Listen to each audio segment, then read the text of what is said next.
بسم الله الرحمن الرحيم. مشاهدينا الكرام، أهلا وسهلا بكم ومرحبا لهذا اللايف الجديد بعد ربما مدة ديال أسبوع هادي.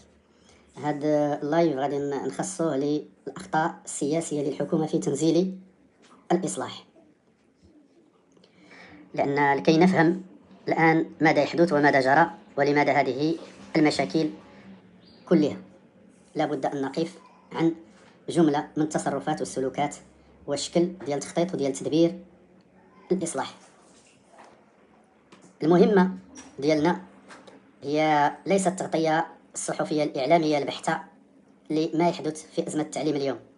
المهمة هي مرافقة الأزمة ديال النظام المآسي، لأنها أزمة اجتماعية كبيرة استفحلت وتشكل درسا قويا للسياسة المغربية وللسياسة الحكومية، وهي محطة أساسية للتوعية بالمشاكل التي عانى ويعاني منها التعليم المغربي ومعرفة أصل المشاكل.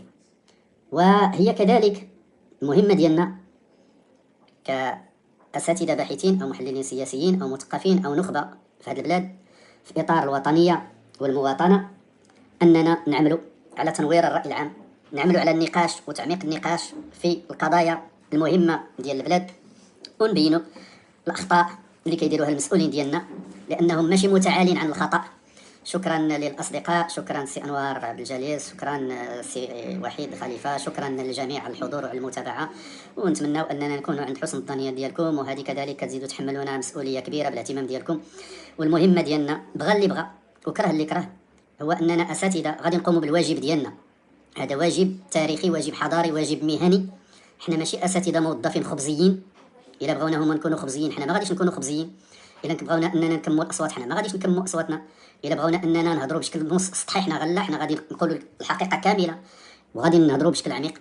إلا بغونا ما نتواصلوش مع الناس اللي قراونا وكيقريو وليداتنا وكيقريو الأجيال، حنا غادي نتواصلوا معاهم وغادي نتضامنوا معاهم، وغادي من خلال هذا الشرح هذا اللي كنقدموا اليوم أننا والشروحات اللي مازال أننا كنعبروا على هذا التضامن وكنعبروا على الرسالة التاريخية والحضارية ديال الأستاذ الجامعي وديال المثقف، بأنه عنده رسالة في هذه البلاد وكونية أنه يشرح ويفسر ويعمق بالعلم وبالمعرفة الوعي ديال الناس، وعي عام، وعي نظري ووعي منهجي ووعي عملي كي تعم الفائدة. إذن مهمتنا بالأساس إذن نضالية وحضارية. شكرا للجميع، سي هاشمي، سي بالكراوي، شكرا للجميع على المتابعة وعلى التفاعل وعلى الاهتمام. شكرا سي بن رحال كذلك سي هشام. إذن هذا الأسبوع غادي نقدم 5 ديال لي لايف ديال البث مباشرين كل يوم. اليوم البداية اليوم الجمعة حول الأخطاء السياسية، يوم غد السبت إن شاء الله حول الأخطاء الإدارية ديال الحكومة، يوم الأحد إن شاء الله حول أسئلة الاقتطاع. والاقتطاع إلا كان اقتطاع للأساتذة فغادي نشوفوا أسئلة الاقتطاع المطروحة على جميع السياسة الحكومية في جميع المجالات والميادين، باش نبينوا الاختلاف والفرق ونبينوا سوء التدبير ونبينوا لا قانونية الاقتطاع ونبينوا التدبير اللي كتبعوا الحكومة بأنها تقتطع لشي وتخلي الآخرين اللي كينهبوا أموال الدولة والضرائب والملك العام، والدولة براسها ما كتخلصش الأحكام ديالها وما كتأديش الواجبات القانونية ديالها. غادي نبينوها من خلال أسئلة الاقتطاع. فإما عندنا حكومة وحدة موحدة تهمها تطبيق القانون على الجميع وماشي على الأساتذة. نهار اليوم الاثنين إن شاء الله غادي يكون لايف حول متطلبات الإصلاح، متطلبات إصلاح النظام كله. ويوم الثلاثاء مادام الأربعاء كاين لقاء ديال النقابات مع الحكومة حول ما سموه بحث سبل تحسين الدخل. غادي نحاولوا هذا لايف مهم ديال يوم الثلاث، لايف مهم. نتمنى حتى النقابات، واقول النقابات واقولها بكل احترام، ما عندهاش مناضلين اكفاء، ما عندهاش متخصصين اكفاء، ما عندهاش متخصصين في المستوى باش يعرفوا كيفاش انهم يمشيوا لمجموع النقاط، جميع النقاط اللي ممكن انها ترفع من القيمه المعنويه الماديه ديال الاستاذ في الكارير ديالو. غادي نشرحوها نقطه بنقطه ونمشيو ليها نقطه بنقطه، لان الناس كيعرفوا غير الاجور والدرجه. الاجور والدرجه ولا الترقيات ولا هذا هي جزء صغير من الامور اللي ممكن نباشروها وممكن ترفع الاجور ديال الاساتذه وتحسن الدخل ديالهم. وهذا غادي يكون درس كبير للنقابات ياخذوه ويمشيو به عند الحكومه، لان ما كيرضاوش هما يكون عندهم مستشارين وخبراء يحطوا معاهم الامور للاسف الشديد. ومازال عندنا واحد العينه دابا من النقابيين من الدرجه الرابعه الكاتريام ديفيزيون. ما عندناش حنا الان النقابيين المحنكين المحترفين اللي كانوا في زمان. ولا بغاو نبينوا لهم هادشي نبينوا لهم لا في كلمتهم لا في تصريحاتهم لا في تعبيراتهم لا في المطالب اللي كيقدموا لا في المطالب كيفاش قدموها. واخر شيء هو الجلسه اللي داروا مع الحكومه الان مؤخرا وخرجوا بها، وهي تحصيل حاصل، لان النقط اللي خرجت كانها ما كانتش جلسه، ما معنى انه حتى نجيو غادي نديرو حكا مذكره تمشي من الوزاره تمشي للمسؤولين باش تجميد النظام، حتى سمعوا قلنا المشكل كاينه شي مذكره والنظام راه ساري المفعول، عاد مشاو داروها. مادام تنقولوا تجميد النظام اذا المذكره تحصيل حاصل كان خص الدار من الجلسه الاولى وما نضيعوش الوقت. ثم ما معنى اننا غادي نقولوا العمل نخرجوا بالنقطه ديال العمل بالعقوبات ديال الوظيفه العموميه. مادام تجمد النظام فراه اوتوماتيكيا العمل ما كاين الا بالوظيفه بعقوبات الوظيفه العموميه. واش كاين شي حد اخر باغي انه النظام مجمد وغادي نديروا العقوبات ديال الوظيفه من غير الوظيفه العموميه؟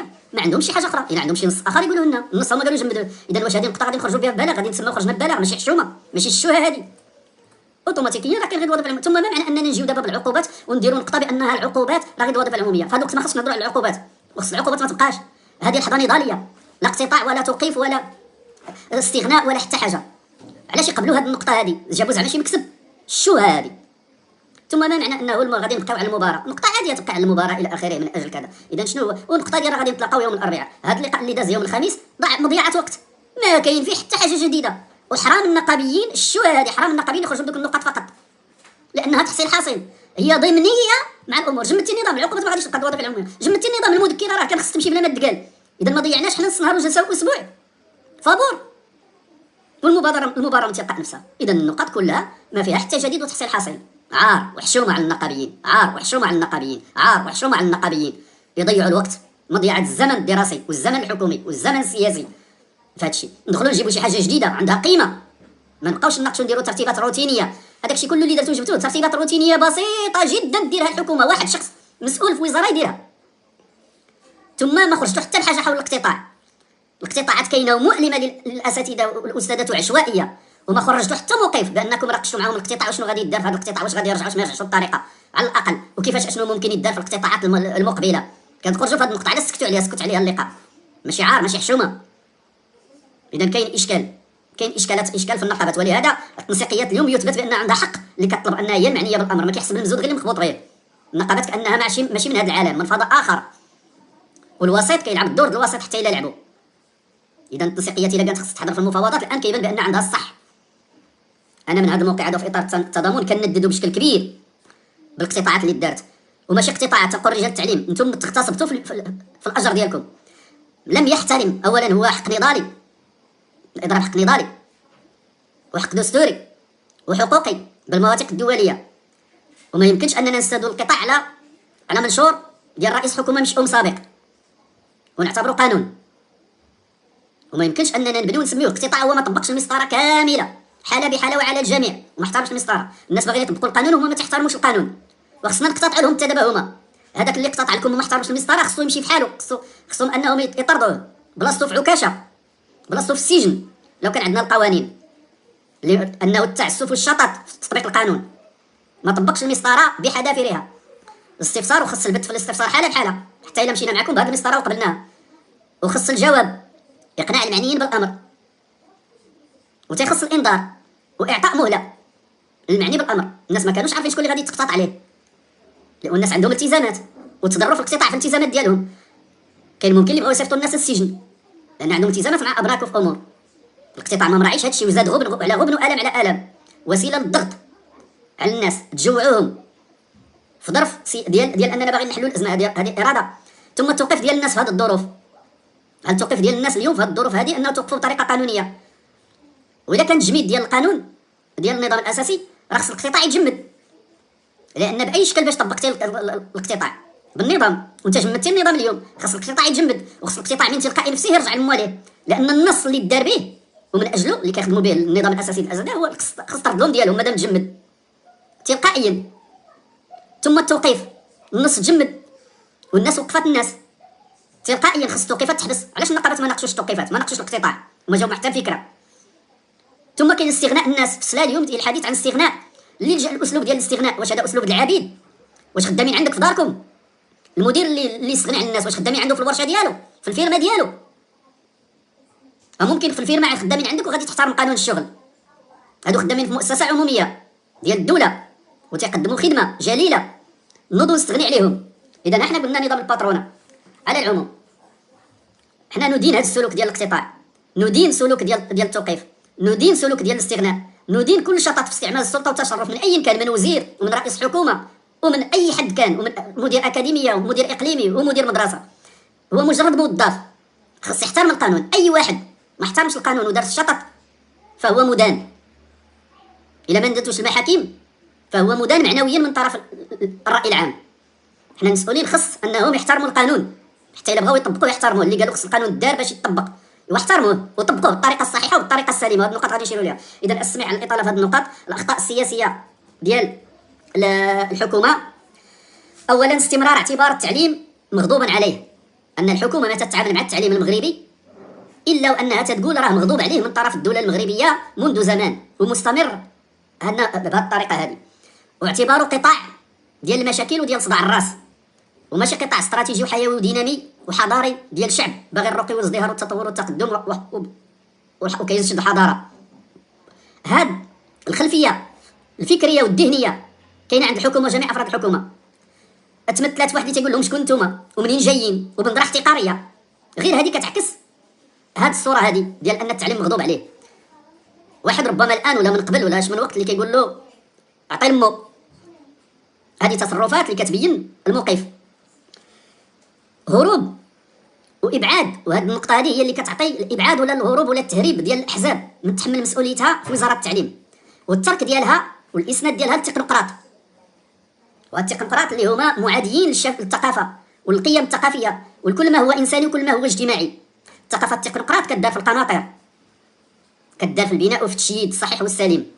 الثقافه التكنوقراط ما كتسايرش التعليم في بعده الاجتماعي، وهذا مشكل منذ مده. اذا الاحزاب حكا باسم عدم التسييس. لا، التعليم ما خصوش يتسيس. نعم، التعليم ما خصوش يتسيس، مشروع مجتمعي خصو يخضع لمشروع مجتمعي، ولا مشروع مجتمعي راه مسيس. علاش ما خصوش يتسيس؟ علاش ديما رافعين هذا؟ خص يجي مسؤول يتحمل مسؤوليته في الحكومه في واحد القطاع معينه ديال الانتخابات. ما كايناش الخطوط الحمراء في قطاعات معينه الا بغينا اننا نهضروا بحكومه وبديمقراطيه. عدم وفاء احزاب الحكومه بالوعود الانتخابيه ديالها. حزب قال للناس غادي نعطيكم 2500 درهم في الحمله الانتخابيه، وغرر هذا تغرير بنساء ورجال التعليم باش يصوتوا عليه، واليوم يتهرب ويتلكأ ويعطي تفسيرات ومناورات في 2500 درهم، وهذا خطير. القيم الانتخابيه والاخلاقيه في الوعود. حزب كذلك قال على لسان دائما الامين العام ديالو نحن غادي نحيدوا التعاقد، وهذه احزاب كاينه في الحكومه اليوم ما عطانا حتى تصريح وحتى موقف التعاقد. هذا التعاقد مازال مستمر. هذه اشكالات رجال التعليم راه كيستعملوا هذه اخطاء سياسيه التي تفيد الكاس. كذلك احتقار التعليم وتركه في الحضيض يتدهور بغياب العداله مع القطاعات الاخرى منذ مده، منذ اجيال وسنوات. والحكومه عوض كل حكومه عوض ما تجي وتصلح وترد اعتبار التعليم كتخليه انه يتقهقر في الحضيض، والمهنه كتضيع، والمستوى الاجتماعي ديال الرجال ونساء التعليم والاسره التعليميه والمدرسه العموميه يتقهقر سنه بعد سنه، وولايه حكوميه بعد ولايه حكوميه. والحكومه الحاليه بغات انها تزيد تصعد مستوى تقهقر ديال التعليم، باغا صافي تسالي معاه وتفني معاه، ماشي غير تجمدو، باغا تقتلو بالسلوكات والتصرفات. اجور وتعويضات وامتيازات في قطاعات اخرى، والتعليم انه متدهور في الاجور، متدهور في التعويضات، متدهور في الامتيازات، متدهور في المكانه، مقارنه مع قطاعات اخرى. اجور قطاعات اخرى بنفس الشواهد واقل مهام واقل مسؤوليه وخطوره عندهم اجور مرتفعه اكثر واحسن وافضل، وعندهم تعويضات احسن وافضل بكثير وفيها سخاء كبير ومتنوعه، وعندهم امتيازات كبيره، وعندهم مكانه ديال القطاع ديالهم. الا التعليم مسخوط عليه، مغضوب عليه، والحكومه اللي جات كتمارس نفس الغضب ونفس السخط ونفس الاحتقار، وباغيين انه غادي نتطوروا ونتقدموا. البلاد ما غادا تتطور، ما غادا تتقدم، ما غادا تزدهر بدون تعليم. واخا تبني في العمران حتى تعيا، وتحدد في البنيه التحتيه حتى تعيا، الا ما حددتيش العقول وما بنيتيش العقول المسؤوله ستنهار. ذلك العمران سينهار، لان البناء الحقيقي هو في العقول، هو في الاخلاقيات وفي الادبيات، هو في المسؤوليات، هو في المواطنه، هو في الثقافه، هو في القيم، هو في الحضاره، هو في الفكر. هنا فين كاين العمق ديال البناء، واللي كيبقى شامخ وراسخ ومتجدر. ولكن الا عندك حكومه متخلفه ما كتفهمش هذا الشيء. حكومه انها تتقن فقط الرصيف والمقاوله والمعمل، ما عندهاش الجانب الانساني والبشري والاجتماعي والثقافي والقيمي والاخلاقي والوطني والمواطنه نهائيا، ما كتعرفهم حتى حاجه. خاص يجلسوا بالسبوره ودير لهم الف باء وما يفهموش ويجيبوا صفر على صفر، لان ما عندهمش الوازع الاخلاقي والضمير يمشيو فيه بهذا الشيء. لو كان عندهم ما يرتكبوش هذا الشيء، فضل انه يجي وتبدا تقتطع وتنتقم وتوقف وتستغني في هذه الظرفيه الحساسه. اذا كذلك ممارسات الحكومه تقوم بممارسات غير امينه بخصوص التعليم، تعطي امتيازات لقطاعات اخرى ولنوع اخر من التعليم دون مبررات. هذا يسمى الممارسات غير الامينه، ماشي غير الصحيحه وغير السليمه، غير الامينه، لان غير الصحيح وغير السليم يقدر يكون عبر خطا غير مقصود، اما غير امين فيعني هناك تواطؤ مقصود ومبيت مع جهه معينه ومع قطاع اخر ودون مبررات موضوعيه. فاش نعطي امتيازات القطاع وتنحرم قطاع رغم ان المسؤوليه والمهام والشقاء كاين في هذا القطاع المحروم والاخر قطاع بريستيج. شوفوا قطاعات ديال السياحه مثلا، شوفوا قطاع ديال الماليه، الناس ديال الماليه اش كيديروا؟ اش من مسؤوليه خطيره الخطوره عندهم باش تكون امتيازات عندهم، الاجور عندهم الامتيازات اكثر من التعليم. باش من هما احسن من رجال التعليم؟ يقولوا لنا مع من كيتعاملوا مع الوراق، مع من كيتعاملوا؟ ما كيتعاملوش مع التلاميذ والاطفال والصبيان والمواليد اللي عندهم حساسيات كبيره، ما كيتعاملوش، ما كيبنوش العقول، كيتعاملوا مع ارقام. راه الروبو اليوم كيتعامل مع الرقم ويعطيك العمليه صحيحه. وسير جيب روبو انه يقري ويشوف واش غادي يقري، الانفعالات، القيم الانفعاليه الطفل يوصلها له، فرق كبير. انا عطيت غير مثال. السياحه اش كيديروا لينا؟ سيروا شوفوا الاجور ديالهم والامتيازات ديالهم. الرياضه كذلك الى اخره. اش من في الرياضه، اش من في قطاع معين لانه الموارد ديالو اش من صعوبه ومسؤوليه كبيره وتكون الامتيازات عندهم ما نعرف اشنو، سخاء. واحد تيقول لك مسؤول ديال الرياضه تيقول لك انا مشيت عند رئيس الجامعه هذا نطلب منه جوج ديال المليون و80 280 مليون وعطاني مليار و800. السخاء هنا في قطاع ديال الرياضه وفي قطاع اخر لا. عطيني قطاع الرياضه واحد باغي 280 مليون عطيتيه مليار و800. هذا الرئيس السابق ديال الرجاء في حوار موجود يقولها، انا مشيت عند السيد طلبت منه 280 عطاني مليار و800 والاساتذه نقتطعوا لهم ونوقفوهم. اختيار الاستاذ كبش فدا لفشل الاصلاح وتفريغ مقتضيات الفشل في النظام الاساسي بمنطق انتقامي. السياسات لاجيال فشلت ديال الاصلاحات، وكل حكومه اللي جات كتلصق التهمه في الاستاذ وكتلوم الاستاذ. اليوم هذه الحكومه هذه لصقت التهمه كامله في الاستاذ وحاولت انها تحط البديل في النظام الاساسي وتحمله هو المسؤوليه في المهام وفي العقوبات وفي الاجور، بحال هو السبب وماشي سبب، هو ضحيه. اذا الاشكال ما عندهاش الحكومه الشجاعه باش تحمل مسؤوليتها ودير اصلاح حقيقي وتقول انا فشلت هنا وفشلت هنا وفشلت هنا، وخصني نكون حازمه وصارمه هنا وهنا وهنا.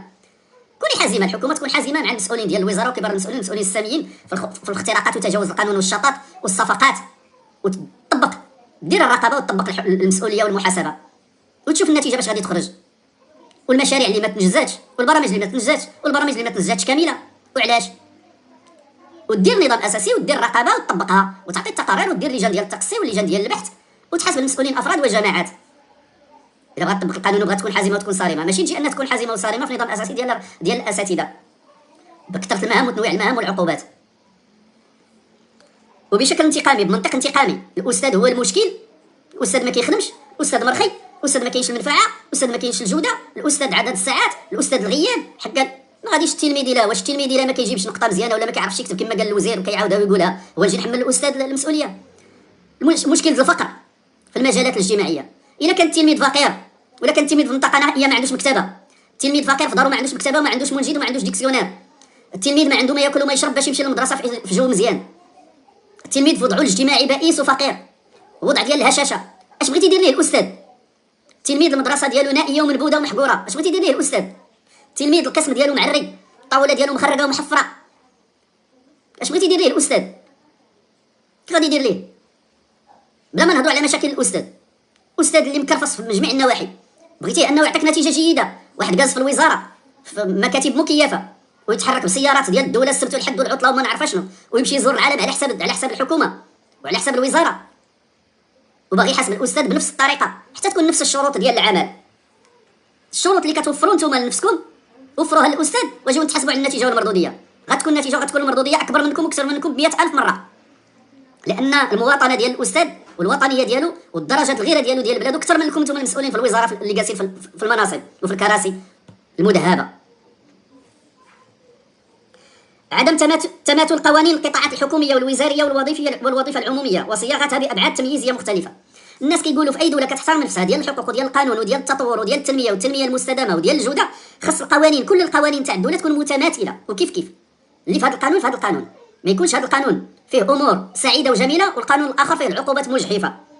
اذا خص تماثل قوانين القطاعات الحكوميه كامله والقطاعات الوزاريه كامله، ماشي دير للرياضه قوانين وما نعرفوا تسهيلات والمدرسه والتعليم دير له قوانين وامور مجحفه.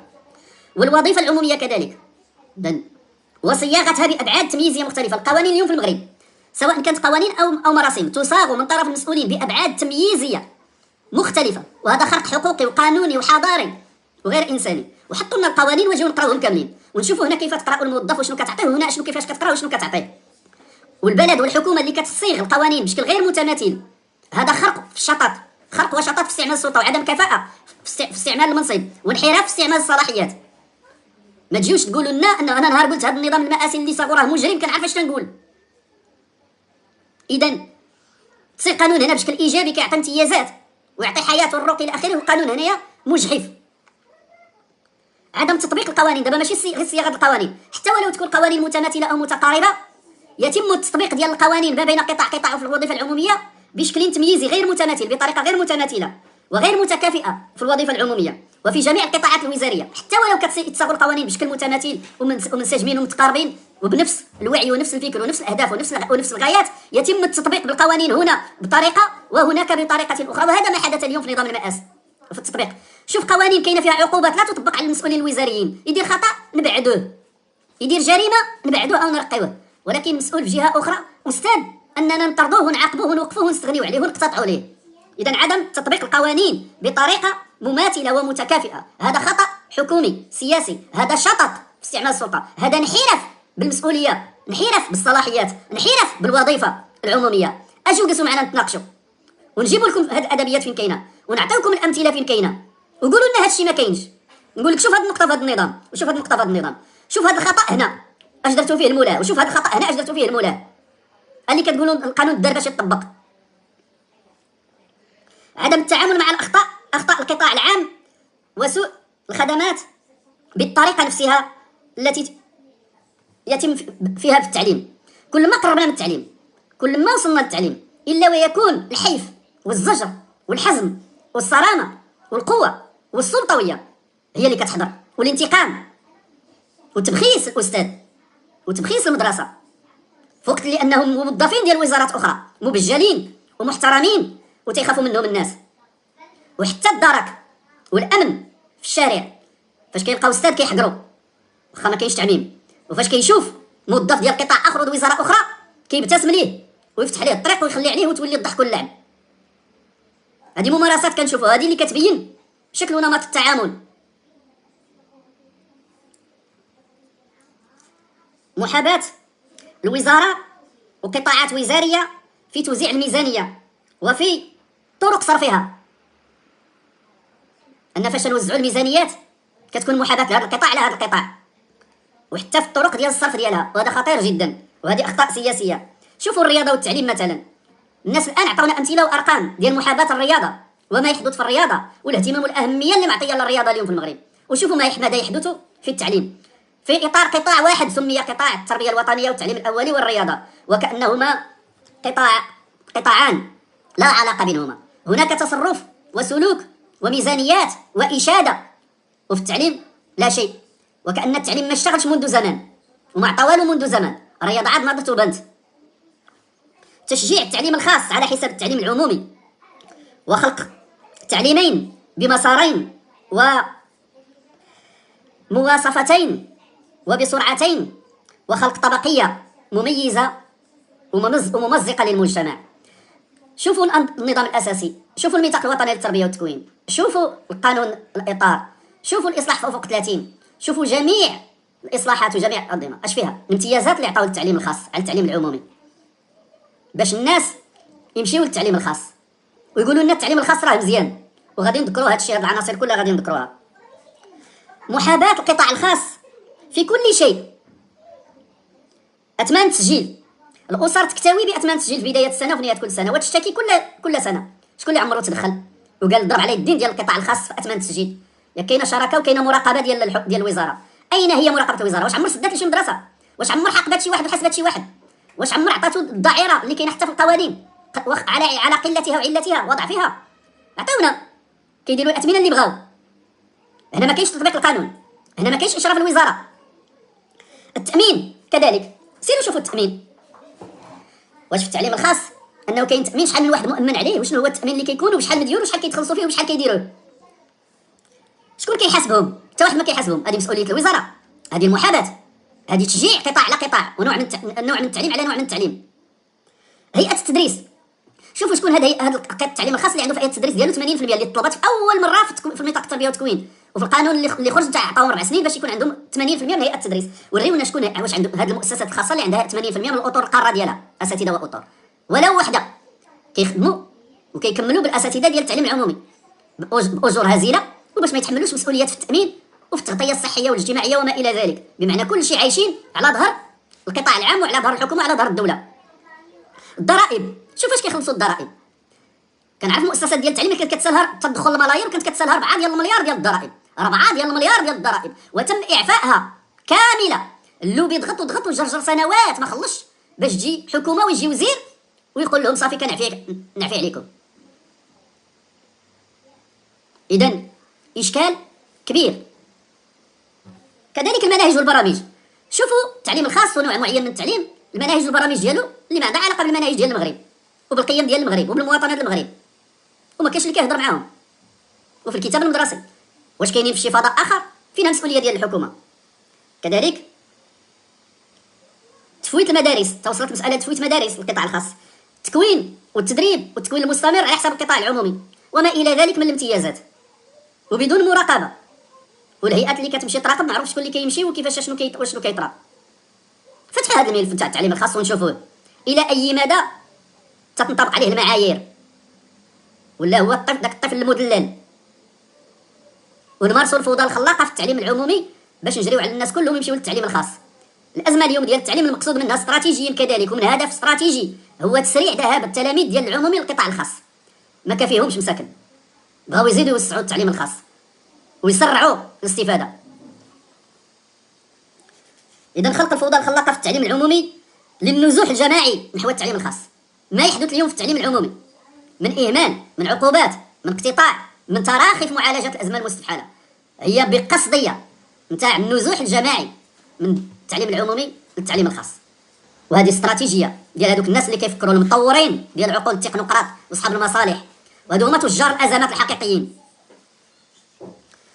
التفريط في السياده التعليميه وفي كفاح الاستقلال، ضربا لمقولة المرحوم والمغفور له محمد الخامس قائد التحرير، انه قال اليوم في لحظه تاريخيه حضاريه مغربيه في بناء الدوله المغربيه بجنينيتها: خرجنا من الجهاد الاصغر الى الجهاد الاكبر. الجهاد الاكبر هو اننا نبنيو الدوله ديالنا بالقرارات السياديه ديالنا. اليوم القرارات ما عندناش قرارات سياديه في التعليم، وبالتالي الاستقلال ديالنا مشى، وبالتالي جزء من المقوله ديال المرحوم محمد الخامس نتاع الجهاد الاكبر انتفت وغير معمول بها، وكنعملوا بالعكس بها، ورجعنا للمرحله اللي خاصنا نتاع التعليم نتاع الجهاد الاصغر. خصنا عاد نستقلوا، نكافحوا باش نستقلوا، لان السياده التعليميه ما عندناش. باعتماد اصلاحات مبنيه، السياده التعليميه مفقوده لان كنعتمدوا الان، وهذه الحكومه مشات نظام المآسي بنته على تعليمات ديال البنك الدولي ومشات لاقصى تسريع الاجحاف. اصلاحات مبنيه على تعليمات اجنبيه بخلفيه نظام السوق. اليوم الجلسه اللي كاينه نتاع تيقول ليه انه غادي نشوفوا نهار الاربعاء جلسه لكيفاش اننا نحسنوا الدخل. الطريقه ديال هذه مقوله وهذا مفهوم وهذه كلمه وهذا مركب منين جاي؟ من معجم وسرديات ديال السوق، نظام السوق والتجاره. راه التعليم ما فيهش تجاره، راه خاضع المنطق نتاع الدوله ما هو استراتيجي وحضاري، ماشي المنطق ديال الشركه وديال المقاوله. اذا مبنيه على تعليمات اجنبيه بخلفيه نظام السوق والتسليع. التعليم ولا سلعه وبرهنا عليه ونبرهنوا عليه، وبهذه النيت فاش تقول انني غادي نشوفوا كيفاش نحسنوا الدخل، واش حنا كنبيعوا سلعه؟ واش كنقدموا خدمه اجتماعيه؟ ما كنبيعوش سلعه، وكنخدموا بشكل جماعي وبعقل تمثلي ديال المدرسه العموميه وديال القيم ديال التربيه والتعليم اللي هي جماعيه في اتجاه ماشي لافراد. غادي نشوفوا كيفاش اننا نحسنوا الدخل وكاننا كنتعاملوا مع فرد، كل فرد كيفاش يجري على راسو كيفاش يحسن الدخل ديالو. حنا راه كنتعاملوا مع مؤسسه ديال الدوله عندها خلفيه تاريخيه ديال المدرسه العموميه وديال القيم العلميه والمعرفيه وديال القيم ديال الاجتماعيه ديال المواطنه. راه ما فيهاش تحسين الدخل بهذا الشكل اللي كتشوفوه نتوما وتتصرفوه. هذه راه العقليه ديالكم كتفضحكم، راه المصطلحات ديالكم الكلمات ديالكم كتفضحكم. اللي قال البارح حنا ما جيناش، مشى للتلفازه وتيقول ناطق رسميا ما بغيناش نسلعوا التعليم، والبيان دابا اللي خرج ما بين اللجنه الوزاريه وما بين الحكومه وتيقول تحسين الدخل. هذا ماشي تسليع. باش غادي نقراوه؟ حطوا للناس يحللوه، حطوا للناس باللغه وقول لهم اي المرجعيه ديال هذه الكلمه هذه منين جايه ومنين دخلات. كانت في قطاع ديال التجاره وديال الاقتصاد، وهي دخلت دابا القطاع ديال التعليم. لا سيدي، غير بريء، الاستعمال غير بريء، ويفضح النوايا ويكشف الاسرار. انت جاوبتي راسك، اللجنه جاوبتك، والبلاغ مكتوب الان ومدون، جاوبك بلا ما نجاوبك انا. والتبضيع، تبضيع التعليم اذا ولا بضاعه، ومنذ 2000 كتبنا تبضيع التعليم وخصصات اللجنه، والخوصصه والمهننه، ورجعوا شوفوا الكلمات كيفاش كاينين مديورين، والمرونه والعقوبات والتكلفه. اذا فاش نجيو في قطاع وفي نظام ديال التعليم ديال اللي عنده خصوصيه واستراتيجي وحيوي ودينامي وعنده قيم معينه وثقافه وتمثلات مختلفه، ونحطوا ندخلوا فيها الترسانه المفاهيميه، ما بقاش قطاع ديال التعليم، ولا قطاع ديال البيع والشراء.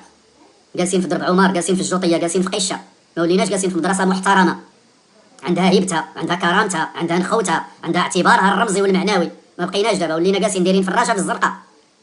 تحسين الدخل والمهنانه والمرونه اجي طردوا. الاستاذ فاش يدخل القسم كيدخل لمكان مقدس، الاستاذ فاش كيدخل المدرسه ولا الجامعه كيدخل لمكان مقدس، سميتو الحرمه ديال الجامعه والحرمه ديال المدرسه والهيبه ديال المدرسه اللي كانت مختلفه على القطاعات الاخرى. اليوم تضربات وما بقاتش.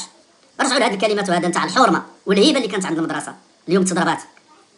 اعتماد روح ليبراليه في الجر، واداره الاعمال بمنطق السوق. ما كاينش منطق ديال الدوله، منطق استراتيجي ومنطق القطاع الحيوي. منطق ديال السوق هو اللي كاين. تحسين الدخل، يقول لك راه كاينين 100,000 في ستوك، واش مسؤول كيهضر على رجال ونساء التعليم والاسره التعليميه بالستوك؟ دخلنا عليك بالله، واش ولاو خزين انهم غادي ديرهم في مرأب تخزنهم وكاينين هما ستوك، باش تعرف ان المعجم اللي حضروا، الثقافه اللي حضروا، الدينيه اللي حضروا، السلوك اللي حضروا، التصرف اللي حضر.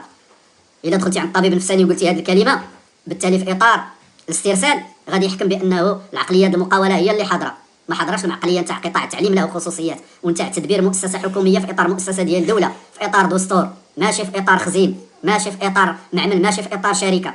فاش تقول ستوك ولا تقول تحسين الدخل وتفلت منك كلمات، غادي يحل لك المحلل النفساني بمرض معين، مرض المقاوله، مرض الباترونه يدخل للتعليم. ما عمر تلقى مرض الباترونه والتعليم والمعمل والشركه والربح والخساره في التعليم. الا دخل التعليم مات التعليم. الحضاره ما غاديش تبنى بهذا الشكل، ولهذا خصنا مسؤولين من نوع اخر، عندهم ثقافه اخرى، عندهم خلفيه ديال التعليم يكونوا يفهموها. اذا كذلك المياومين، دخلوا المياومين يعوضوا اليوم رجال ونساء التعليم باسم الدعم. هذا الترقاع، هذه الفوضى. ما كتفهموش بان العلاقه تاع التلميذ بالاستاذ ديالو علاقه عاطفيه كبيره وقويه. كاين تلميذ اللي كيبكي الدموع على الاستاذ ديالو وما يمكنش يتلقى الدرس الا من الاستاذ والاستاذه ديالو. والعلاقه اللي كتنسج ما بين الاستاذ والاستاذه وما بين التلميذ علاقه عاطفيه قويه مثل العلاقه ديال الاب وديال الام، وما يمكنش تعوض بمياوم يجي في لحظه معينه ويدخل ويخرج. ماشي بهذه الطريقه هذه. ما بغيناش نهضروا على الكفاءه وعلى المهنيه وعلى التكوين وعلى التدريب وعلى العلم وعلى الشهاده وعلى التجربه وعلى الخبره، ما غاديش نهضروا عليهم في هذا الشيء. اذا ما يمكنش نرقعوا ونسماو غير باش نقدوا السنه. نعم باغيين نقدوا السنه وكنا نجتهدوا باش نقدوا السنه وكنا نضحيو باش نقدوا السنه، ومهم واهميه وهم الاساتذه هما ينقدوا السنه. ما بغينا السنه بيضاء لولادنا، ما بغينا السنه بيضاء لبلادنا، ولكن خصنا نديروا العمل الصحيح بالطرق الصحيحه، ماشي غير نسماو درنا عمل. ما نغطيوش الشمس بالغربال، ما نرقعوش التعليم، ما يمكنش نرقعوا فيه، وما يمكنش ان المياومين انه ولا العراضيين ولا يعوضوا. التناقضات اللي شاروا لها رجال ونساء التعليم ذاك النهار تقولوا نسقفوا التعليم حتى 30 سنه، واليوم تجيبوا واحد ديال 70 سنه يدرس، ما يمكنش يقوم بنفس المهمه. واحد ما اشتغلش مده ما يمكنش يقوم بنفس المهمه اليوم. خصكم تعرفوها. وغادي غير تخسروا اموال اضافيه، عوض ما تسرعوا تلقاو حلول تجيو بشكل مباشر وتديروا بلاغ رسمي في 10 دقائق فيه جميع النقاط المهمه والاساسيه الخاصه بالمطالب اللي وصلتكم رجال ونساء التعليم، ونسدوا هذا الملف. ما كايناش شجاعه، مازال كتعاملوا بالمناوره وتطرحوا البدائل وتبينوا غيره. هذه غيره مقلوبه ومعكوسه وسلبيه وما غاديش تعطي نتائج، وضر الرماد في العيون والعمش راه ما عمره انهم غادي يعطي نتيجه. اذا تحكم وزاره الماليه في التعليم بهاجيس مالي صرف. ما يمكنش وزاره ديال التعليم تحكم فيها وزاره الماليه، ما يمكنش. وزاره الماليه ما عندهاش سلطه على التعليم، خص التعليم يقول لها اشنو خصني، غتقول لي ما عنديش. وزير الماليه دائما هو اكبر واعلى من وزراء ديال التعليم ويتحكم فيهم، والوزراء ديال التعليم غير خدامين عنده وتابعين ليه وما يقدروش يتحركوا قدامه. وزير ديال التعليم رجعوا شوفوا التصريح ديال الوزير بن المختار اش قال، وهذا اشكال. راه تنهضر باشكالات ديال ادبيات دوليه. راه فاش تكون وزاره تتحكم في وزاره كيكون مشكل. راه فاش كيكونوا وزراء هما غير مجرد خدامين وكومبارس عند رئيس الحكومه راه كيكون مشكل في البلاد. راه ما كنهضرش من فراغ، راه كنهضر بالادبيات. اللي يتصنت مزيان. ما اقوله مدون في ادبيات عالميه. نتاع التخليق والديمقراطيه ونتاع التنميه والازدهار، الا بغينا الامور تمشي، وسد الثغرات ديال الفساد، وتكون النجاعه ويكون الانجاز. اعتماد منطق التكلفه وليس الفعاليه باسم الميزانيه، وليس اي اعتبار للدور الاستراتيجي للتعليم. الا بغيتو ديما كتهزوا بان التعليم كياكل لكم من الميزانيه، ما نعرف واحد النسبه كبيره ومن الدخل الاجمالي، وبذهنيه وبالفهم ديال الخاطئ والمنحرف ديال وزاره الماليه، لان تكنوقراط وباسم التكلفه نسدوا المدرسه، نسدوا البيبان، نزلوا الردوات. التعليم كيؤدي خدمه مجتمعيه استراتيجيه المستفيدين منه بالملايين تلاميذ واسر، وكيؤدي خدمه الان ومستقبلا وعلى المدى البعيد، وكيعطينا مجتمع مسؤول وحضاري ومتحضر ومواطن. ما قريتوش غتشوفوا الكارثه اللي غادي تاخذوا، اللي غتلقاو، وما كتحاسبوش معاه بالتكلفه. ولحد الساعه هذا هو مكمن الخطا. كذلك حل مشكل التكلفه باجور منخفضه، وتجميد الترقيات، واهمال الاتفاقات، وتراكم المهام، والتهديد بعقوبات منافيه للمهنه والوظيفه والحقوق والدستور. راه ما يمكنش وزير تعليم وقطاع عنده حاجيات وخصاص على جميع المستويات في المناصب، ومضرور في الاجور وفي التعويضات وفي الحياه المهنيه وفي البنيه التحتيه، ونجي نتحاسب معاه بمشكل التكلفه وباغي الجوده. راه ما يمكنش اللي كيعطي الوزير الماليه او تكنوقراط هو يفتي اش يدار في التعليم، غادي يعرف بان التعليم غادي للمصيبه. ما عمر هذاك التعليم نسميوه تعليم. الا غادي تسميوه تظليم ممكن، وتضبيع ممكن، وغير دايرينو تعليم من راه عندنا التعليم، وانتم في الحقيقه ما كاينش تعليم. ما كيتقدرش تستغنيو على التعليم، ولكن هي حاجه حضاريه امام جميع الدول، راكم مخليينه ومجوعينه. راه ما يمكنش نتعاملوا بمشكل التكلفه في اجور منخفضه. اش كيدير هذا المسؤول الموظف في وزاره الماليه افضل من استاذ؟ عطيوه لي، قولوا لي نقطه واحده قنعوني بها، نقطه واحده، اقول نقطه واحده بانه كيبذل مجهود اكبر واصعب واخطر، بمعنى المبررات الضروريه كاينه باش تعطيوه يكون افضل في الاجر وفي التعويضات وفي الامتيازات من الاستاذ والاستاذه، لانهم قلال. هذا اشكال ديال الحكومه. تجميد الترقيات، باسم الحق تجمدوا الترقيات ديال الناس وما يستحقوا وخدموا عليها بعرق كتافهم، باسم التكلفه باش تعطلوا وتجروا، لان وزاره الماليه ما قادراش تعطي، ما تعطيش على الاساتذه، ما الاستاذ يخدموا ما يترقاش، لان وزاره الماليه ما عندهاش. اهمال الاتفاقات، الاتفاق من 2011 مع الناس وما طبقش 12 سنه هذه، وتقولوا تطبيق القانون. خصنا نطبقوا القوانين، طبق اتفاقات وعطي الناس حقوقهم ورزقهم اللي سالوه بالاتفاقات. 12 سنه الا بغيتي تكون مسؤول ما طبقتيش الاتفاق انت خائن، انت تستعمل الشطط في الصلاحيات ديالك. تراكم المهام، ما يمكنش بالتكلفه خصنا 10 الاساتذه يقوم الاستاذ من الدور ديال 10 ديال الاساتذه في القسم وخارج القسم. نحلوا مشكل المناصب الماليه على ظهر استاذ ونقولوا له راه هذه باش تأدي مهمتك بالمردوديه، اشكال، وبنزيدوه الساعات ونوعوا ليه ونعقدوا ليه المهام داخل القسم وخارج القسم، ونخليو المهام هكذا بطريقه مزاجيه مفتوحه غير محدده. راه في الادبيات الكونيه خص المهام ديال كل موظف في الدوله تكون محدده ومعروفه سبقا، وماشي على حسب ميزان الوزير او المسؤول في الوزاره المركزي او تعليمات معينه او حكومه جايه جديده. ماشي بهكا كتم الامور. خص المهام تكون محدده الا بغيتي تكون تطبق القوانين، كل واحد يعرف اشنو عنده ويكون التقييم صحيح. دير العقوبات، ما بغيتيش تخدم باش نفرض عليك خصني نجيب لك العقوبات. راه القطاعات راه ما كتسيرش العقوبات، راه العقوبات ماشي قاعده، العقوبات غير استثناء. العقوبات راه ما كدارش للجميع، العقوبات راه كدار لحالات معينه فقط اذا سقطنا فيها، ومادام الطبيعه البشريه هكا ممكن نطيحوا في حالات ممكن تستحق العقوبه، ولكن ما نديروش في نظام اساسي بمنطق اننا نعاقب الجميع وان الجميع لا يعمل، وبالتالي الجميع يستحق العقوبه، ونوصلوا له اننا نمشيو. ومن هنا غادي نقولها بنانا، راه نهار المراجعه ديال النظام وديال العقوبات اللي تحيدات، راه الا بقات فيها نقطه تاع انك تاخذ الاستاذ من الراتب، النقطه الثالثه من المستوى الثالث من العقوبات، تاخذ الاستاذ من الراتب ديالو، نقص له ايام عمل من 10 حتى 60 في السنه، راه كارثه. راه الراتب الاساسي ما تهضرش على الاجر، راه الراتب الاساسي راه ديال الاستاذ ملكه دارو، شي حاجه ديالو خاصه اكتسبها عبر الزمن وما بقاتش ديالكم، ما عندها حتى علاقه بينكم وبينها، هذيك عندها علاقه بالتقاعد، وتجي انت وتاخذ له منها. راه ما يمكنش، راه بحال شي واحد شرا دار ولا ما عرفها شنو ولا سياره ولا شتو ادري ولا ارض، وغادي تجي تقول له ما خدمتيش في المدرسه مزيان غيبتي، غادي نعاقبك، غادي نحيد لك ديك الدار ولا ديك السياره ولا ديك الارض، ولا غادي نحيد لك هذيك الفيستا من دارك وداك الصباط ونخليك تمشي حافي، وراه ديالو. راه ما يمكنش، راه اللي تبنى هاد العقوبه ودارها هذا ماشي غير دكتاتوري اللي دار هاد العقوبه، اللي بنى هاد العقوبه وخلاها حشومه عار على المغرب دار هاد العقوبه في القانون ودوزوها النقابات. هذه غير عقوبه من العقوبات، وكيعتبروها كانها عقوبه عاديه بحال العقوبات ديال نحيد له الاجر ولا نوقفوه ولا نحيد له واحد هذا من الصر من الخلصه. راه كنهضر على الراتب الاساسي وتحيد له ايام عمل، راه مشكل كبير.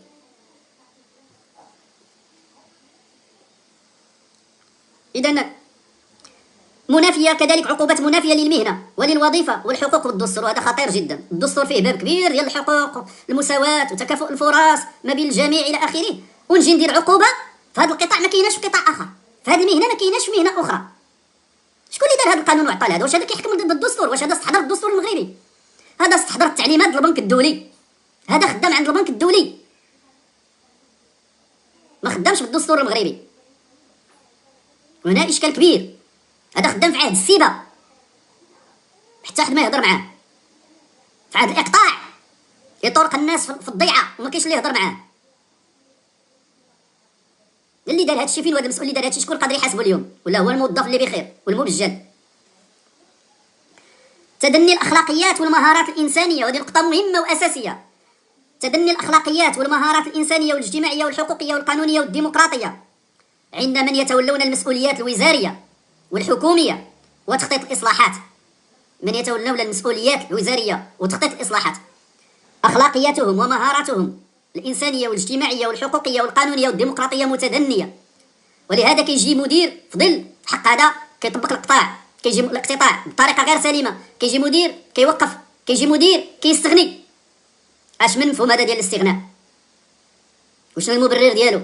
دون مراعاه لا الكرامه ولا الانسانيه ولا الوضع الاجتماعي ولا الاقتصادي ولا المالي ولا الازمه الحاليه اللي كاينه الى اخره. اين هي الاخلاقيات؟ واش ان المسؤوليه هي تتمارس بالتكنوقراطيه وبالصرامه وبالحزم؟ هذا تطبيق انحرافي، اننا خصنا يكون القانون تطبيقه بحزم وبصرامه، ماشي بهذه الكيفيه، ماشي بهذه الطريقه. راه كاين وحسب القطاعات، وهذاك فهم خاطئ. ودازوا وزراء في القطاع، اللهم البعض، دازوا وزراء، استاذ السعاف واستاذ المختار واستاذ الكنيدري استاذ العلوي، انهم دازوا وزراء، ناس اللي عندهم خلفيه انسانيه وسياسيه واجتماعيه وانسانيه واستاذيه الى اخره، ودازوا اغلبيه غير مأسوف عليهم للاسف الشديد. اذا القطاع الحكومي ماشي معمل، ماشي ضيعه ديال شي حد يتعامل معها بمنطق ديال الضيعه وديال الاحتكار وديال الطرد والشطط والتسلط والعنف والقوه والصرامه والحزم بالشكل اللي بغاو والمزاجيه والارتجال. القطاع الحكومي فيه مسؤوليه وصلاحيات محكومه بالقانون وبخلفيه المهنه والمؤسسه والغايه والاهميه والاستراتيجيه ديالها، ومحكوم بالاخلاقيات ديال المهنه. كل مهنه عندها اخلاقياتها وعندها قيمها. ربما اصحاب المقاولات راه كيعرفوا هذا الشيء ودرسوه، وفي التعليم ما يطبقوش. اللي ما عندوش اخلاقيات ومهنه وقيم المهنه ما ينجحش فيها وما يدبرهاش. كذلك عدم الاكتراث بمطالب الاسره التعليميه وترك المهنه تتدهور امام اعين الجميع. اغلب الحكومات، واخا كاين حكومات اللي ضربوا وكيسوا، عرفوا المشكل صعيب، ولكن سيروا الحيط الحيط وداروا اقل مصائب في هذا. اليوم كاين عدم الاكتراث بمطالب الاسره التعليميه وترك المهنه تتدهور امام اعين الجميع، وعدم الاكتراث بالزمن الحكومي، عدم الاكتراث بالزمن التعليمي. الناس ما دخلوش في المشكل من النهار الاول، واستفحل ولا ازمه وما دخلوش فيه، وتعمم وتوسع وتعمق وما عطاوش اهتمام. وفاش دخلوا يباشروه بتناقضات، وباشروه الان بتراخي وبغموض وبمناوره وبعدم وضوح وعدم شجاعه وجرأة في مواجهه النقط المطلبيه الاساسيه والحاسمه والاشكاليه، واختزاله في نقط ليست اشكاليه. المشكل ما مختزاش في الزياده في الاجور. نعم، الزياده في الاجور ضروريه ومهمه لان المهنه تدورات ماديا ومعنويا، ولكن ماشي هي الاساسيه. كاين امور اخرى معها اللي غترفع الاجور، سنتطرق لها يوم الثلاثاء ان شاء الله في اطار واحد الخدمه مجانيه للنقابات، لعلها انها تكون فكره وتدخل معاهم في النظام الاساسي نقطه بنقطه، ماشي تمشي لواحد النقط 3 ولا 4 النقاط كبيره معروفه لا تشكل في تحسين الهدف ديال الاجر الرفع ديالو الا واحد النسبه ضعيفه جدا ما تفوتش 30% ولا 25%. توسيع هدر وتعميق انعدام الثقه، وهذا خطا سياسي كبير من خلال هادشي اللي تناقشوا. توسيع هدر وتعميق انعدام الثقه بين المسؤولين والاسره التعليميه بشكل ممنهج ومنتظم ومستمر ودائم ومتوارد. كل اشكال التواصل والخرجات ديال المسؤولين في هذه الحكومه والناس اللي كلفوهم انهم ينوبوا على الحكومه ويشاركوا معها في الحمله ديالها، انه كيبان بانه ما كيبغيوش الثقه وما غاديينش نحو الثقه، كيكرسوا عدم الثقه وكيوسعوا الفجوه بينهم وبين المدرسه ورجال ونساء التعليم والاسره التعليميه بشكل عام، وبالتالي كيكرسوا الحيف اللي جاي من زمان سابق عبر عقود من الزمن، وكيولي التعامل مع رجال ونساء التعليم بلا ثقه ممنهج ومنتظم ودائم، لان كاين الاحتقار مبني على الاحتقار ومبني على ان هذا قطاع ديال الصداع وهذا قطاع غير مرغوب فيه وهذا قطاع مغضوب عليه. هدر المال العام الكثير دون نتائج مناسبة نظرا لعدم صدقية الإصلاحات وعدم ملائمتها للبيئة المغربية وللسياق المغربي والانحراف وللتحريف الأولويات. كنهضروا المال الكثير، هناك كلام عن 3000 مليار ديال البرنامج الاستعجالي فين مشات. مال كثير تهضر على الإصلاحات بدون نتيجة، تكلفة كبيرة والنتائج قليلة.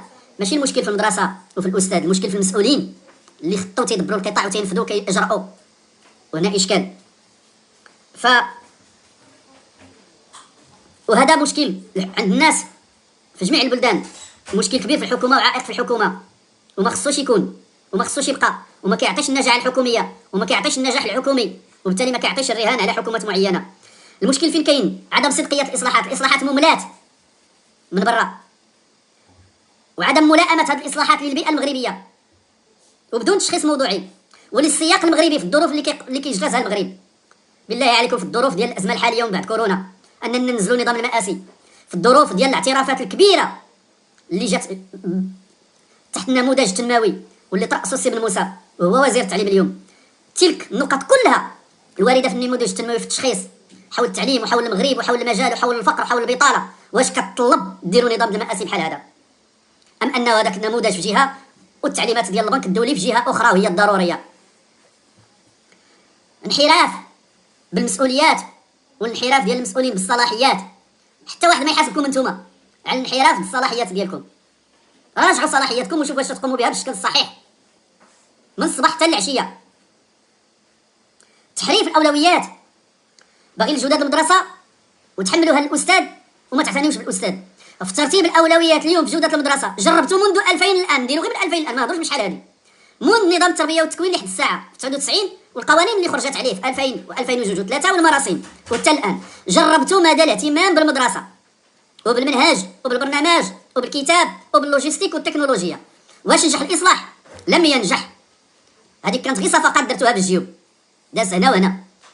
ما حطيتوش الاولويه للاصلاح هو الاستاذ والاستاذه. نهار توضعوا الاستاذ والاستاذه في قلب الاصلاح وفي قاطره الاصلاح وفي قمه هرم الاصلاح وفي اولويه ترتيب الاولويات، غادي ينجح الاصلاح في سنه واحده وغادي يعطي نتائج مضاعفه 1000%. فاش نهار يولي الاستاذ هو في قلب الاصلاح، لانه هو المحرك الاساسي للاصلاح وهو اللي عنده العلاقه المباشره والفعليه والحقيقيه والموضوعيه مع التلميذ، وهو اللي عنده الطرق الناجعه لتنشيط القسم. راه واخا تحط في القسم ادوات التكنولوجيا ما نعرف كي دايره، واخا تكون الساحه مذهبه والمدرسه مذهبه والوزاره مذهبه، راه الا ما كانش الاستاذ مذهب والقسم وفي عقله وفي فكره ومرتاح، راه ما غاديش تحقق النتيجه بالنسبه للتلميذ.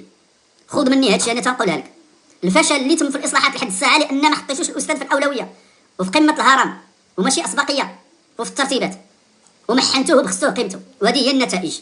وخسرتوا الفلوس هكاك وضاعت الميزانيات هكاك. واخا تجيبوا من المسؤولين تيقروا قراط وتجيبوا مسؤولين عندهم هاله قداش وتجيبوا مسؤولين من اللياقات البيضاء والعيون الزرقاء، راه ماشي هما اللي غادي يصلحوا المدرسه وماشي هما اللي غادي يعطيو للتلميذ الدرس. هذيك الصور خليوها الكليشيات نتاع الرموز الاداريه والمسؤولين، خليوهم دخلوهم حطوهم في شي فيترينات، ربما يصلحوا للفيترينات ما يصلحوش للمؤسسه العموميه. ولا تاخذوا الاستشاره من صحاب اللياقات، ما يسمى راه تنهضروا بالادبيات، اللياقات الزرقاء والكرافطات والعيون الزرقاء والمذهبه، راه غتمشيو غير للفلاس، راه غتمشيو بالتعليم غير للفلاس. خذوا المشوره من الناس اللي محتكين بالميدان، نساء ورجال ديال الميدان اللي عارفين اليومي، اللي عندهم علاقه وغيره موضوعيه وطنيه مواطنه على المدرسه. راه ماشي واحد بالدبلوم جايب دبلوم ما نعرف منين وغادي يجي هو اللي يفهم في التعليم، يمشي يفهم في شي قنطره. اما في التعليم، في بناء العقول، والنفسيات والذهنيات وفي العلم والمعرفة وبالمنهجية، راه ما يمكنش يقوم من غير اللي عنده خلفية ديال التعليم، ومن غير الأستاذ والأستاذة. جمود قوانين وأنظمة أجور الأساتذة والخدمة العامة. فاش تكون واحد البلاد باغا تصلح باغا ترقى وهي عندها القوانين والأجور من 2003 حتى 2023 نظام، ونجيو في 2023 ونديرو نظام مفلس. الانديس 960 هو آخر انديس في 2003، وهو آخر انديس في 2023، هو آخر رقم استدلالي في 2023، وربما يدوز 20 عام اخرى 40 عام. انديس في النظام الأساسي ما تغيرش 40 سنة، ماشي جمود قانون ومرسوم. كيفاش بغيتو تطور العملية؟ هذا عار وحشومه وعيب على بلاد. نجي مسؤول من الخارج يهضر معايا يقول شكي طاري في المغرب، والله ما نخسر عليه حتى ثانيه، بفعل ناجع نقول له هاش طاري. هذا لانديس 960 ما تغيرش 20 سنه، وغادي يخدم يرافق النظام الاساسي الاخر 20 سنه. فالوقت اللي التكنولوجيا والمعرفه كتطور في كل سنه والاسعار كترتفع في كل سنه، واش هذا معقول؟ واش هذا فيه نيه الاصلاح؟ غادي ينفض يديه ويرجع من باب الطياره بان ما كاين اصلاح. بغي على هذه النقطه بوحدها. اذا شكون هذا الهبيل؟ شكون هذا المسؤول المنحرف في المهنه اللي دار هذا النظام الاساسي وخلى الارقام الاستدلاليه جامده وثابته وغير نشطه؟ وتنطلبوا كثره المهام والمسؤوليه، كثره المهام والمسؤوليه وكذا، والانديس هو ما تزاد فيه حتى نقطه. راه الانديس كيتحول للدرهم، وكان عنده الاثار على الاجر، وكتقولوا الاجر مقابل العمل، والانديس رمز مالي للعمل. كيفاش انت هاد الانديس بقى جامد وباغي تزيد مهام الاستاذ، وباغي تطلب باغي تقول الفعاليه والمردوديه؟ الفعاليه والمردوديه ديالها في الانديس، زيدوا حتى هو خصو يرتفع، يكون لي زانديس فيهم حركيه بالرتب وبالدرجات. هادشي جامد. غير هذه نقطه وحده كتدل بان كاين مفارقه وتناقضات كبيره. اذا اللي دار نهار انا قلت اللي دار مجرم كنعرف علاش قلتها. ما يمكنش تطلب مهام وتقول مردوديه وانت عندك نقطه جامده 20 سنه وباغي تزيد تجمدها 20 سنه، وكأن هذيك ما كتعكسش التجربه والخبره والمهنه والكارير والسنوات والعرق ديال الاساتذه والاستاذات. عار وعيب. والوزير هادشي ما قالوه لكش وما عندكش علم به، وتجيت لهم الاساتذه على انهم يديروا الاضراب. نقطه واحده سيد الوزير نقنعوك بها، الا ما قنعتكش هذه النقطه ما تقتنعش. سيد رئيس الحكومه الا ما قنعتكش هذه النقطه ما تقتنعش. هل يعقل الرصيد ديال الاستاذ اللي كيتخلص به والرقم الاستدلالي ديالو اللي تيتخلص به والنقطه الاستدلاليه تظل مجمده ل 20 عام مضت و20 عام مقبله، وانت طالب منه مهام متعدده، وطالب منه المردوديه، وطالب منه الانفتاح على المحيط والمنفعه وما الى ذلك، وحاكموا بالمرونه والطرد. نقطه واحده نتحاسبوا عليها، خصكم تعتذروا عليها وتقدموا نقد ذاتي عليها موجوده في النظام الاساسي. والنقابات غدا ما غيروهاش ما منها والو. اذا جمود قوانين وانظمه اجور الاساتذه والخدمه العامه عموما، وباغي نجمع على الصحه على هذا. اسناد تخطيط الاصلاحات لشخصيات ذات خلفيه تكنوقراطيه، وهذا مشكل سياسي. التعليم مهنه استراتيجي وحيوي، نصف البلاد كيستافد منه بشكل مباشر، والبلاد تستافد منه على المدى البعيد والاجيال لاجيال. ما يمكنش تعطوه لشخصيه تكنوقراطيه نهائيا، لان العقول والمعرفه والقيم والتمثلات والهويه والالتزام ومهارات معينه في تمثل العالم وفي التفكير وفي التخيل وفي الحلم وفي الامل. يجي تكنوقراطي يحرم كل شيء، هادشي يسدو باسم تعليمات البنك الدولي وباسم المردوديه، وهو ما كيعرفش الخلفيه. نهار يبعدوا التكنوقراطيين من التعليم غادي ينجح. وفاش تقول التكنوقراطيين العقليه ديال التكنوقراطي خاص تحيد. نعم يجي التكنوقراطي يخدم، ولكن بخلفيه ديال الميدان ديال المهنه، وبعقليه ديال المهنه، وبابعاد واستشراف ديال المهنه والخدمه الاجتماعيه والتعليم والمدرسه العموميه، ونعرفوا كيفاش غادي يخدم. مرحبا. اسناد مهام الاخراج والتنزيل لاشخاص ليست لهم خلفيه تعليميه وتحوم حولهم شبهات تضارب المصالح الوظيفيه. اكررها نظرا لاهميتها، وهذه كتعكس الواقع. هادو هما الناس اللي داروا النظام المآسي، ما عندهم تجربه، ما عندهم خبره، ما عندهم قلب، ما عندهم كبده على المدرسه العموميه وعلى الاستاذ وعلى الاستاذه، وبخلفيات خدامين نواب ديال البنك الدولي كيراقبوا المغرب في السكنات والحركات ديالو، وكيمليو عليه شروط الاستعمار وادوات الاستعمار، اسناد مهام الاخراج والتنزيل لاشخاص ليست لهم خلفيه تعليميه وتحوم حولهم شبهات تضارب المصالح الوظيفيه. بنك دولي والتعليم، كتكون في البنك الدولي غتخدم في التعليم المغربي، غتخدم المؤسسه، ما غاديش تخدم المؤسسه، ما غاديش تخدم رجال ونساء التعليم، ما غاديش تخدم المدرسه العموميه نهائيا. هاد الامور نتاع الصرامه والعمال والمردوديه وهذا ديرها في قطاعات اخرى وتنزلها بالقوانين وبالاخلاقيات والادبيات. مباشره اصلاحات وزاريه بخلفيه اجندات لغويه اجنبيه او مضامين وقيم مغايره. كنشوفوا مجموعه مشى وزير في التعليم العالي، جا وزير تحيدات كل هاد الامور ديال الوزير السابق وجا الوزير الحالي كيدير الاصلاح بالطريقه ديالو، ولحد الساعه ما كاين اصلاح وباهداف لغويه فرنكوفونيه وديال جهه اخرى. هذه مشكل. كتم مراجعه المناهج والبرامج سنه بعد سنه ولا من حكومه لحكومه، والمضامين والمواضيع ماشي بمرجعيه مغربيه دينيه واسلاميه وقيميه ومواطنيه والى اخره، وتمثل مغربي وقيم وثقافه وهويه مغربيه وعادات مغربيه وسلوك واتجاه مغربي. كتحط فيه تبدل المواضيع بمواد وبقوانين وبموضوعات اجنبيه ديال قيم غيريه غير مغربيه وبمرجعيات دينيه اخرى. غياب الرقابه الحكوميه بصفه عامه.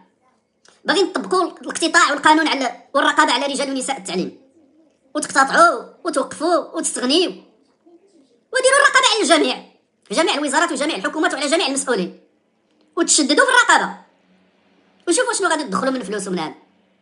الرقابه غير والتشدد ونعملها والقانون بالطريقه المتشدده على رجال ونساء التعليم. غياب مساءله ومحاسبه كبار المسؤولين والموظفين السامين المركزيين ومحاباتهم بل وترقيتهم وتعظيم منافعهم.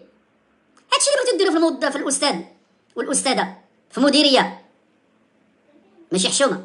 اش كيساوي؟ وكبار المسؤولين الشطط في استعمال السلطه والانحرافات موجوده والانزلاقات موجوده والسهو موجود وكثير وبالحجج والادله والبراهين على جميع المستويات. هذوك ما كاينش اللي يحاسبهم، ما كتقربوش منهم لانهم المحسوبيه والزبونيه ومن جهه فلان وفلان وعلان وولد فلان وبنت فلان الى اخره، ومن جهه فلان فنيه وكوفير ومنتمي هنا. الاستاذ ما عندوش مسكين اللي يصونو ولا يحسنو، ما عنده لا كنيه لا سميه ولا عصبه ولا اعتبار ولا مال ولا فلان ولا فرتلان. هذاك نزلوا عليه الطاحونه. المسؤولين كبار المسؤولين كاين الان ربط المسؤوليه بالمحاسبه فينا تتفعل. هناك حديث واشياء كثيره ما يحدث في وزاره ديال التعليم وفي امور كثيره جدا وبالحجج وبالادله. علاش ما درتوا والو؟ علاش ما تحركاتش النيابه العامه؟ علاش ما كتحاسبوهمش؟ علاش كترقيوهم في نفس الوزاره؟ علاش كترقيوهم بنقلهم لوزارات اخرى ومن مؤسسه لمؤسسه؟ اذا كاين اشكال كبير. فاذا بغينا نطبقوا القوانين خاص تطبق على الجميع، بغينا نقتطعوا الجميع، بغينا نحاسبوا الجميع، بغينا نوقفوا الجميع، بغينا نقيلوا الجميع، بغينا نستغنيوا على الجميع بالقوانين. راه الاخطاء في تدبير الحكومه السياسي، كاينه اخطاء سياسيه، هذه اخطاء سياسيه ديال الحكومه. وفاش كتكون الاخطاء السياسيه كبيره وقاتله وجسيمه راه ما غاديش يكون الاصلاح. فاش تكون الاخطاء فيها ما فيهاش المساواه وكيكون التمييز وما تيكونش تكافؤ الفرص وما كتكونش المواطنه هي اللي حاضره، وفاش ما كنخدموش بالخلفيه ديال القطاع راه كيكون مشكل. اذا هذه اخطاء سياسيه. نتمنى ان الرساله تكون وصلت للحكومه والنقابات وجميع المسؤولين. هذه لحظه تاريخيه كنناقشوا فيها هذا الهم ديال المؤسسه ديال المدرسه العموميه، لعلنا اننا نتجاوزوه ونقطعوا معاه ونبنيو ونشيدوا عهد جديد اللي تكون فيه المدرسه العموميه عندها الاحترام ديالها والقيمه ديالها والمكانه ديالها والهبه ديالها والاعتبار ديالها من خلال احترام وقيمه واعتبار ومكانه رجل ونساء التعليم. لانه لا مكان للمدرسه العموميه ولا مستقبل لها ولا اعتبار لها ولا قيمه لها اذا ما كانش رجال ونساء التعليم، لانهم هم الاداه الاساسيه المباشره نحو التلميذ وعقل التلميذ وسلوك التلميذ وتصرف التلميذ واتجاه التلميذ اللي غادي يكون اما ايجابي تجاه البلاد واما سلبي تجاه البلاد، ولا غادي يكون اما ايجابي تجاه المستقبل واما سلبي تجاه المستقبل. اذا اشكال كبير.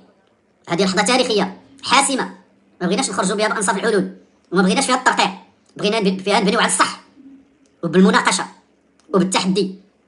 الحكومه والوزاره اللي ما تقبلش المناقشه وما تقبلش التحدي اللي هو مطروح في الادبيات الحقوقيه والقانونيه والتدبير التنظيمي والمقاولات اليوم والتدبير ديال جميع القطاعات وبالمجالس اللي مديوره، اللي ما تقبلش الراي والراي الاخر، اللي ما تقبلش الحجه والدليل، اللي ما تقبلش منطق الاخر والاقناع. ماشي حكومه وماشي وزاره وماشي مسؤول، انتهى عهد القرار الاحادي الفوقي، لان ما خدمش البلاد وما كيخدمش البلاد، ماشي لغايه في ذاته. لو كان يخدم البلاد ما كانش نكونوا في هذه المشاكل. اذا خص الحكومه بشجاعه وبصبر وبتضحيه تصبر وتضحي باش وتتحمل الطرف الاخر صاحب المطالب والمناضل، وتكون عندها شجاعه باش تجلس معاه الارض بشكل شفاف وموضوعي وتناقش معاه المشاكل، كل المشاكل، وتستافد القوانين اللي غتخرج في المغرب، القوانين اللي تطبق في المغرب، التشريعات اللي تدار في المغرب، المراسم اللي تدار في المغرب، المذكرات والمناشر والبيانات والبلاغات وكل شيء من المركز للجهه والمديريات والهذا خاص يكون يخضع الاخلاقيات الوطنيه والمواطنه والديمقراطيه وحقوق الانسان وديال النجاعه والفعاليه والكفاءه والمسؤوليه والصلاحيات، وماشي الشطط وماشي الانحراف. الا بغينا نزيدوا بالبلاد لقدام، الا بغينا نزيدوا بالبلاد لقدام، الا بغينا نزيدوا بالبلاد لقدام، بغينا نبداو ننوروا، غادي ننوروا ونقدموا انصاف الحلول وربع الحلول، ولكن المشاكل غادي تبقى كتخمر وكتختر وغادي تنفجر في ظروف اخرى وتنفجر بشكل اكبر. اللهم الا كانت حكومه معينه او وزاره معينه تقول لك لا يهمني التعليم، ندوز انا الولايه ديالي والله يعاون، والمشاكل اللوحه حتى تجي حكومه اخرى ولايه اخرى، وهذا الشيء اللي كيتعمل لحد الساعه. هذا المنطق ما خصوش يبقى، لان البلاد اللي كتقدم الضحيه والضريبه، المسؤولين كيمشيو والمسؤوليات كتراكم والمشاكل كتراكم والانحرافات كتزيد كتراكم. اذا اللي بغى، اللي عنده غيره على هذه البلاد وعنده كبده على هذه البلاد، خصو يجلس الارض ويحضر ضميرو ويقول اش غادي ندي معايا غدا، اش غادي نخلي.